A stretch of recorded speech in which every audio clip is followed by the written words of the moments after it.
Hi friends, welcome back to మాను ఇంటి చిట్కాలు అండ్ బ్లాగ్స్. ఈరోజు వచ్చి మనము ఇంట్లోనే ఎలా బెల్లంని తురుముకోవాలి అని తెలుసుకుందాము. ఇప్పుడు నేను తీసుకున్నది వచ్చి 1 కేజీ బెల్లం అండి. 1 కేజీ బెల్లం తీసుకొని దాన్ని మనం ఎలా నీట్గా చిన్నగా పౌడర్ చేసుకోవాలని తెలుసుకుందాము. ఒక పాత్ర తీసుకోవాలి. దాంట్లో మనము కొంచెం రాక్ సాల్ట్ వేసుకోవాలి, కింద లేయర్ వరకు మాత్రమే. అలా సాల్ట్ వేసుకున్న తర్వాత నీట్గా స్ప్రెడ్ చేసుకోవాలి, వీడియోలో చూపిస్తున్నలాగా. తర్వాత మనం స్టవ్ అంటించుకోవాలి. స్టవ్ అంటించిన తర్వాత మనము దాంట్లో ఇంకొక పాత్ర పెట్టి ఆ పాత్రలో బెల్లం పెట్టుకోవాలి. పెట్టుకున్న తర్వాత ఆ బెల్లం పైన ఒక ప్లేట్ అనేది క్లోజ్ చేయాలి.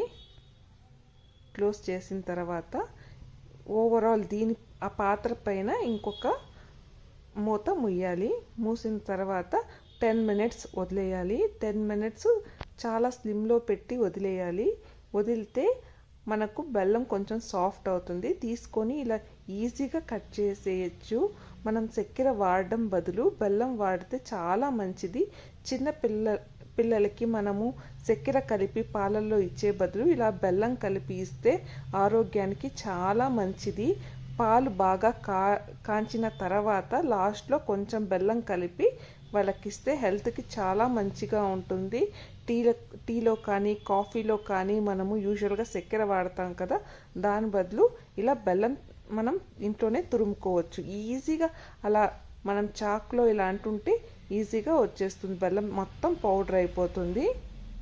మనం కష్టపడాల్సిన అవసరం లేదు. బెల్లం దంచుకోవాలి చెయ్యాలి అనేసి ఈజీగా చార్ప్ చేసుకోవచ్చు. నేను మొత్తం ఇలానే నీట్గా నైఫ్తో నేను పౌడర్ చేసుకున్నాను అన్నమాట, వీడియోలో చూపిస్తున్న విధంగా.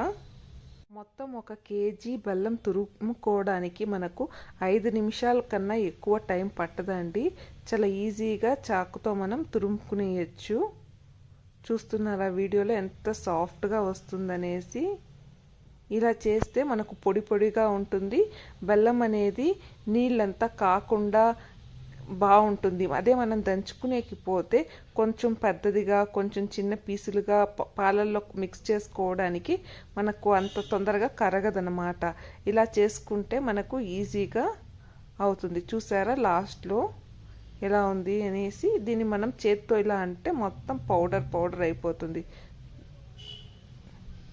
చూసారా బెల్లం ఎంత సాఫ్ట్గా వచ్చిందో. మీ కనుక ఈ వీడియో నచ్చితే లైక్ చేయండి, షేర్ చేయండి, సబ్స్క్రైబ్ చేయండి. Thank you for watching.